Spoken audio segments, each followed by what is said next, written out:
जनसंवाद खबर में आपका स्वागत। घोसी थाना क्षेत्र के गंगापुर गोड़सर गांव में जमीनी विवाद को लेकर हुई मारपीट, महिला समेत 3 लोग हुआ घायल।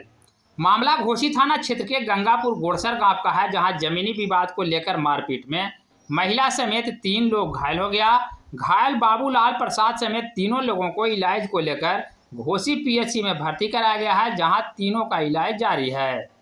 इस संदर्भ में पीड़ित व्यक्ति का बताना है कि वह अपने जमीन में लेबलिंग का काम कर रहा था। इसी दौरान पड़ोसी के द्वारा लाठी डंडे से मारपीट शुरू कर दी गई, जिसमें वह घायल हो गया।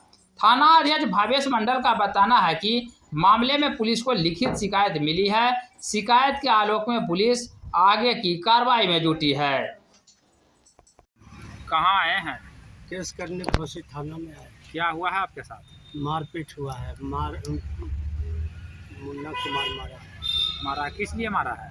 जमीन के लिए। हम बराबर पहले हमसे जमीन ले लिया और बाद में हमको बराबर करने के लिए नहीं देता है। पुलिस को सूचना दिए हैं? हाँ दिए हैं। पुलिस को सूचना दिए हैं जी। क्या नाम हुआ आपका? बाबूलाल प्रसाद। घर? गंगापुर गोड़सर। ठीक।